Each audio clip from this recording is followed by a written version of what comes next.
함께 보실 말씀 사도행전 17장 18절, 19절, 20절 우리 한 목소리로 같이 읽겠습니다. 시작.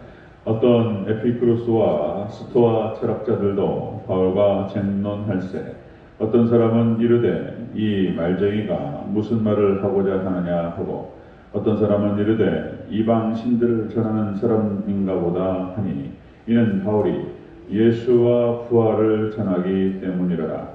그를 붙들어 아레오파고로 가며 말하기를 네가 말하는 이 새로운 가르침이 무엇인지 우리가 알 수 있겠느냐.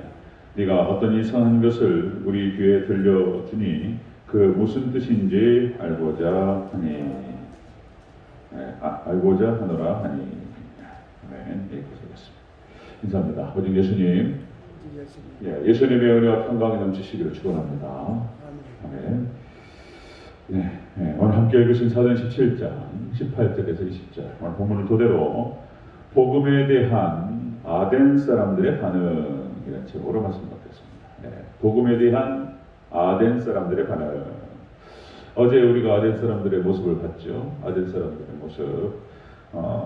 이 사람들의 모습은 그런 모습이었습니다. 성에 바울이 이제 아덴에 가서 사역을 할 때 아덴, 이 아테네라고 하는 이 지역에 그리스죠. 그리스 아테네 지역 우상이 가득한 것을 보고 사도 바울이 격분을 하게 됩니다. 격분을 하면서 완전히 사단에게 사로잡혀 있는 이 성의 모습들을 보면서 의문에 사로잡히게 되죠. 그러면서 회당에서 또한 길거리에서 만나는 사람들을 붙들고 이제 열심을 다해서 복음을 전했다. 그런 모습이 나오죠. 붙들고 어떻게든 예수님을 집어들려고 막 노력했던 모습이 나옵니다. 자, 오늘 본문에 보니까 18절부터 20절까지 여기서 바울의 전도를 받은 사람들, 이 아덴 사람들의 모습, 다수의 모습이 반응하는 모습이 나옵니다. 복음을 증거했을 때 이 사람들의 반응은 마치 여러분들 불신앙의 전형적인 모습이었습니다. 아덴 사람들의 모습, 불신앙자들 그리고 세상의 전형적인 모습.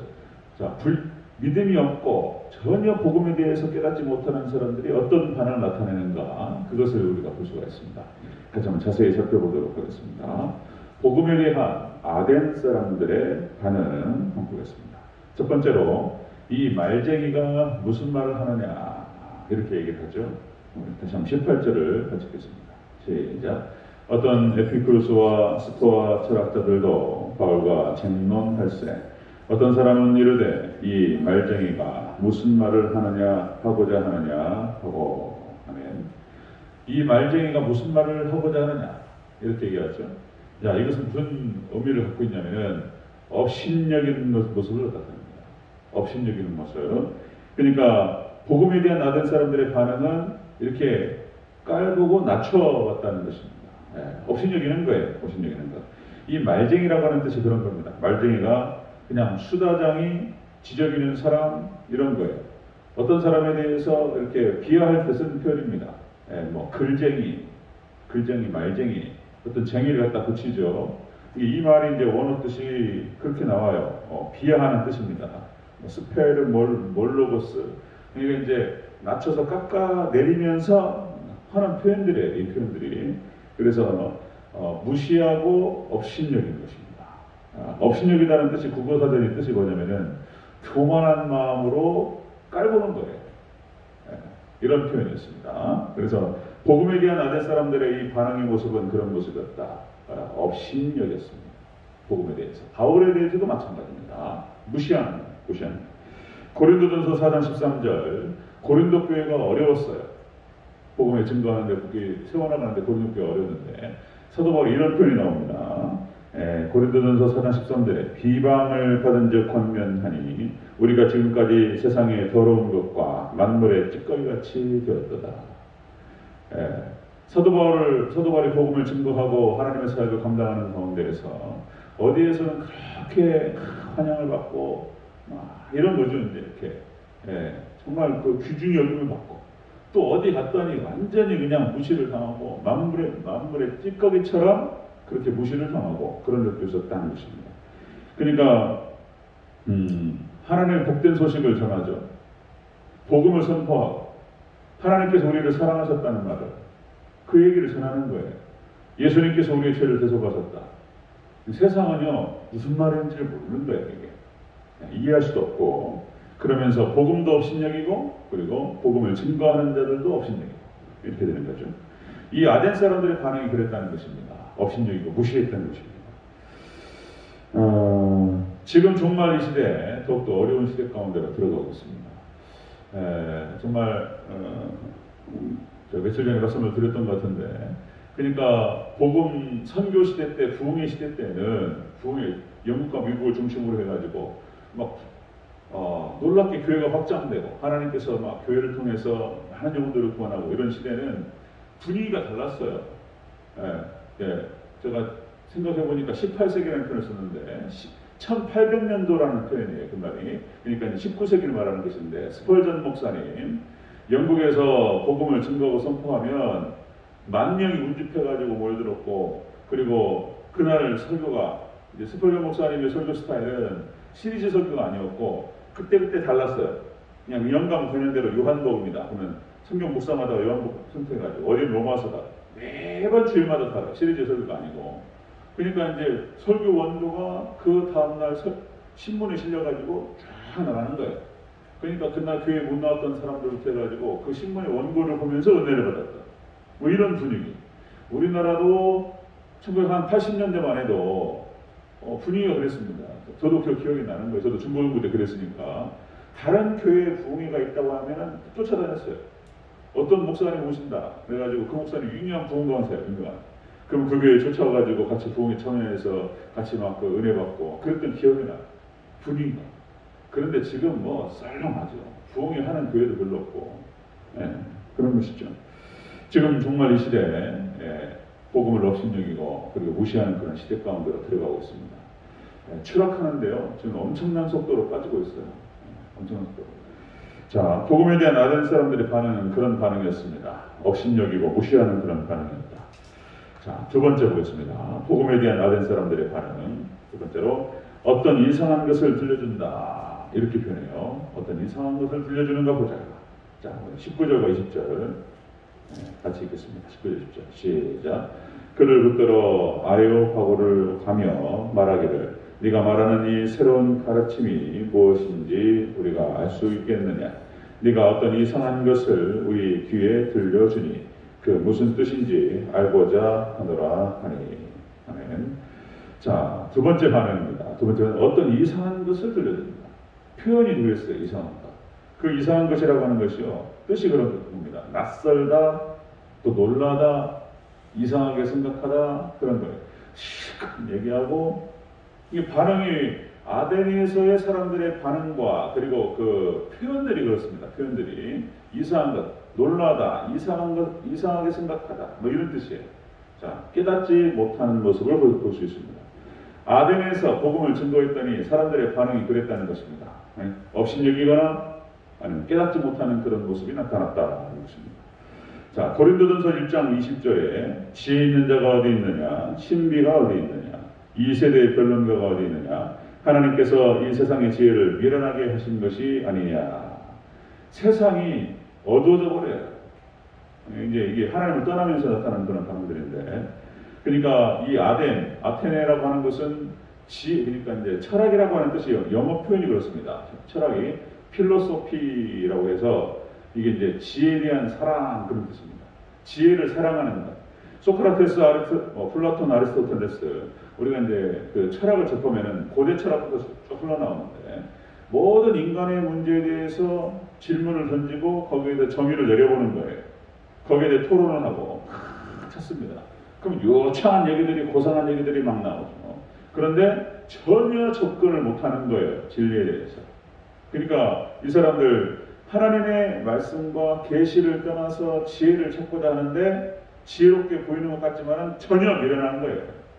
아무것도 모르는 것입니다. 하나님에 대해서 모르기 때문에. 하나님 말씀을 떠나서 무엇을 찾고자 하는 것은 사탄이 갖고 놀아버려요. 그냥. 그렇게 되는 것이죠. 결국 그리고 또 하나님을 대적하는 곳으로 가는 것을 볼 수가 있습니다. 자, 이 아덴 사람들이 이렇게 복음을 깨닫지 못했던 것은 그들이 세상에 속했기 때문이다 라고 하는 것입니다. 자, 골로새서 2장 8절 이런 교육이 있습니다. 누가 철학과 헛된 속임수로 너희를 사로잡을까 주의하라. 성경에서 철학을 얘기할 때 그렇게 얘기합니다. 헛된 속임수와 같이 놓고 보는 거예요. 주의하라. 철학을 주의하라. 이렇게 봅니다. 그래서 이 복음과 진리라고 하는 것은 세상이 몰라요. 이해할 수가 없습니다. 하나님을 모르기 때문에 그냥 전면적으로 그냥 꼬여버리는 거예요. 이해를 못하는 거예요. 이해를. 알 수가 없어요. 그러니까 복음의 하나님 진리, 역의 원리, 세상의 원리하고는 거꾸로 가는 거예요. 이게 모르는 거예요. 이해를 못하는 것입니다. 그 전에도 한번 제가 말씀드렸던 것 같은데 저희 아버님이 일찍 돌아가시고 이제 막내 삼촌 같이 살았어요. 이제 어머니가 혼자서 이제 막내 삼촌이 결혼하니까 이제 자연스럽게 막내 예수모가 들어왔죠. 예, 그때 24살에 시집을 왔는데 제가 초등학교 2학년 때 같습니다. 2학년 때인가 5학년 때 5학년 이제 그러니까 신앙이 참 좋았어요. 저희 막내 예수모가 신앙이 참 좋았고 이제 저 12살 차이 나니까 지금도 이렇게 젊은 편이고 신앙생활 참 그러니까 이제 저도 교회에서 이제 모태신앙으로 자라고 중고등부 시절을 지냈기 때문에 그걸 잘 알고 그런 스타일이에요. 어렸을 때부터 교회에서 잘 성장했고 그리고 이제 고등학교를 졸업하고 교회 간사 생활하고 그랬던 사람. 근데 이제 신앙이 참 좋고 저희 외삼촌은 좀 건들건들거리고 이랬던 거예요. 근데 어쨌든 그 시간도 오래 지났습니다. 한 25년이 흘렀는데 서울에서 이제 자리를 잡고 살면서 그러니까 이제 교통사고가 있었습니다. 그래서 한번 말씀 한번 드렸던 것 같은데 그래서 이제 병원에 입원하고 이제 그쪽에서 거의 100% 가까이 잘못을 했던 것으로 보여집니다. 그래서 합의금 받을 수 있는 상황.